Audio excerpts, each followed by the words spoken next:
റവ കൊണ്ട് വളരെ ഹെൽത്തിയായ ഒരു പുട്ടായാലോ ഇന്ന്. ഇതിനായി നമുക്ക് വേണ്ടത് 1 കപ്പ് റവ, വറുത്ത റവ വേണം എടുക്കാനായിട്ട്. 1/2 കപ്പ് വെള്ളത്തിൽ നല്ലതുപോലെ നമ്മുടെ പുട്ടിൻ്റെ പരുവത്തിൽ നിന്ന് കുറച്ചുകൂടെ അധികമായിട്ട് കുഴച്ച് എടുത്തതിന് ശേഷം ഒരു 20 മിനിറ്റ് ഇത് നല്ല രീതിയിൽ അടച്ച് വെച്ചതിന് ശേഷം 20 മിനിറ്റ് കഴിഞ്ഞതിന് ശേഷം കൈകൊണ്ട് ഇത് നല്ല രീതിയിൽ കുതിർന്നു വരും. ഇത് കൈകൊണ്ട് പൊടിച്ചു കൊടുത്താൽ മാത്രം മതി, നമ്മുടെ പുട്ടിൻ്റെ മാവിൻ്റെ രൂപത്തിൽ കിട്ടും.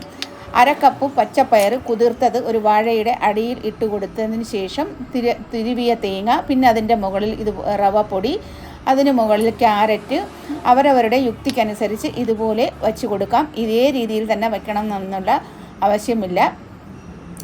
എന്നിട്ട് ഒരു ആവി പാത്രത്തിൽ ആവി വന്നതിന് ശേഷം മാത്രം വച്ച് കൊടുത്താൽ മതി. 15 മിനിറ്റ് കഴിഞ്ഞതിന് ശേഷം എടുത്താൽ മതി. നല്ലതുപോലെ പയറെല്ലാം നല്ലതുപോലെ വെന്ത് കിട്ടും. പയർ കുതിർത്തതിന് ശേഷം മാത്രം വയ്ക്കുക.